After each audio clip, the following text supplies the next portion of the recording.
महात्मा गांधी के राम राज्य तक आती है। मगर इस राजनीति की विशेषता जानते क्या है? जिसके हाथ में जाती है वैसी बन जाती है।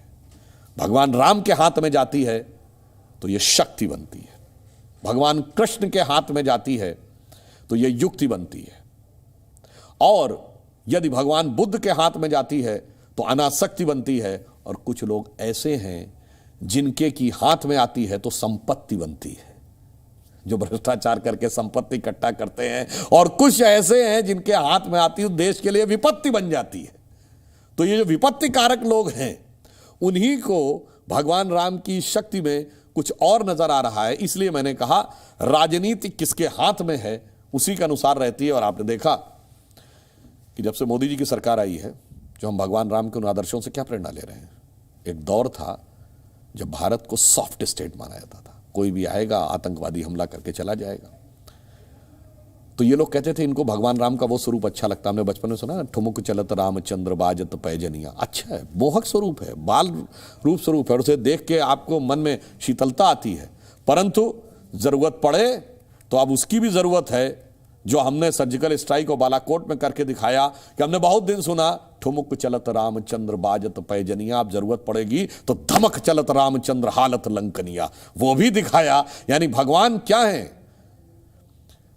अति कोमल रघुवीर स्वभाव, अत्यंत कोमल स्वभाव है। यद्यपि अखिल लोक कर रहा हूं, अखिल लोक के स्वामी है फिर भी, परंतु वो उदारता की पराकाष्ठा है। पर गीता में भगवान कृष्ण का शस्त्रधारियों में मैं राम हूं।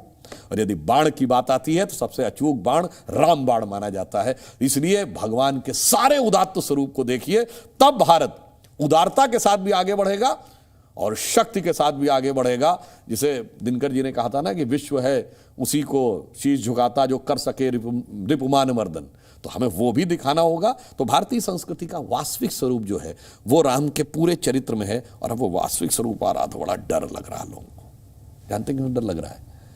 हनुमान जी भगवान राम के सबसे बड़े भक्त थे, अपनी शक्ति भूले हुए थे, और जो जो शक्ति आने लगी तो आसुरी शक्तियों को लगता था अगर इनकी शक्ति जागृत हो गई तो हम बचेंगे नहीं।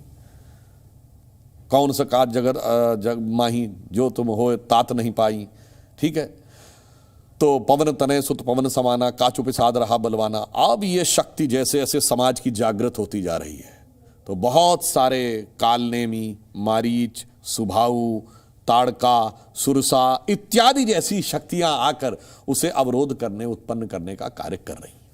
मतलब आप कह रहे हैं जो विपक्षी गठबंधन है, इंडी गठबंधन, वो आसुरी शक्ति है, राक्षसी शक्ति है। मैं सिर्फ ये कह रहा हूं, यही कह रहे हैं आप? मैं तो ये दर्शकों के विवेक पे छोड़ रहा हूं, क्योंकि भगवान राम की कथा हर दृष्टि से कोई ना कोई संदेश देती है। तो ये दर्शकों के विवेक पे छोड़ रहा हूं कि वो इसको समझें। और मैं समझता हूं कि दर्शक बड़े समझदार हैं, समझने वाले समझ रहे हैं, ना समझे हुआ नाड़ी है।